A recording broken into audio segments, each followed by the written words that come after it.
Welcome to The Explainer. Today, we're going to pull back the curtain on something that's, well, it's often totally misunderstood.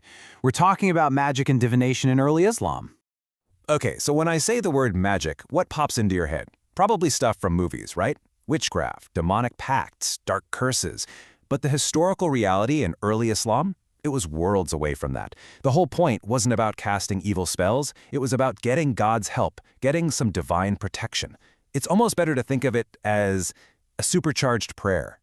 So yeah, we've got to totally reframe how we think about this. Forget the crystal balls and pointy hats. We're diving into a world where all this was just woven right into the fabric of everyday faith. It was a practical way for people to find help, to feel like they had some control in a really uncertain world. And that phrase, a supercharged prayer, that really nails it. For most folks, this wasn't about trying to go against God's will. No way. It was about making their prayers louder, It was a tool to ask for God's direct help, whether that was for protection or for healing or just for a little bit of guidance. So to get our heads around all this, it helps to see how they saw it themselves. Medieval writers actually split these practices into two main categories, two different paths. One was all about changing the world, and the other, that was about understanding it. So path number one, that's magic or sihr. This was the proactive path, the let's do something about this approach.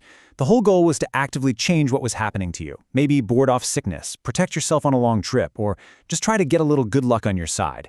And you did it by calling on a higher power for a direct assist. Then you have the second path, divination or kihana.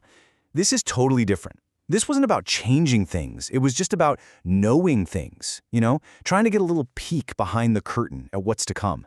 It was all about gaining knowledge of the unseen, like who's going to win the battle? Where did I leave my wallet? What does God want me to do? Okay, so let's dig into that first path, magic. What was actually in this spiritual toolbox people were using for help and protection? All right, a really core idea here was that the basic building blocks of our world, letters and numbers, weren't just symbols. They believed these things held secret, powerful properties. The idea was that you could use them to basically channel divine energy, almost like creating a spiritual shield for protection. And check this out. This is a perfect example. It's a magic square called Badu. You've got the numbers 1 through 9 laid out so that, get this, every single row, column, and diagonal adds up to 15. Perfect harmony. And that mathematical perfection, that was believed to hold some serious protective power. It was so potent, in fact, that its name, Beduch, basically became a magic word. Just saying or writing Ya Beduch, which means O Beduch, was thought to be a kind of cheat code to tap into its power. For what? Well, for anything from helping with a stomachache to, and I'm not making this up, even trying to become invisible. And that's just one tool. The whole magical toolbox was incredibly diverse. You had amulets people would wear with verses from the Quran, special magic medicinal bowls for healing, a whole complex science of letter magic called Ilm al-Huruf, and even the use of specific plants or minerals that were thought to have special inherent properties. Okay, so that's the changing your fate side of things. What about that second path, the one that's all about understanding your fate? How in the world did people try to get a sneak peek at the future? I mean, that question, what's going to happen, is about as old as people are, right? And to try and answer it, a whole bunch of really fascinating methods popped up.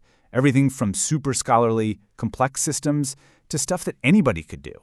So on the really highbrow, scholarly end, you had astrology. And listen, we are not talking about the little horoscope you read in the back of a magazine. This was a super complex mathematical science. People used it for huge things, like predicting the future of an entire dynasty, but also for personal stuff, like figuring out the absolute best day to start a new business. Or even, to answer a question like, where on earth did I put my keys? But you didn't have to be a math whiz. On the other end of the spectrum, you had something like geomancy, which was called the science of the sand.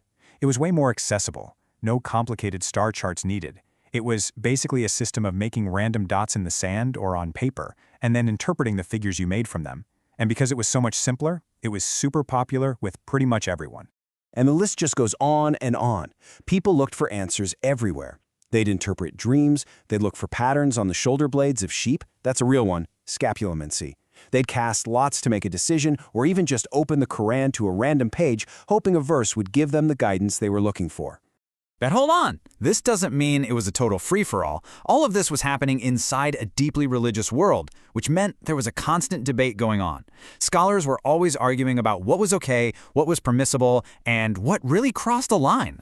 And here's where they drew that line. It all came down to one question. Where is the power coming from? Basically, legitimate or white magic was anything that relied on the power of God, or maybe his angels and prophets.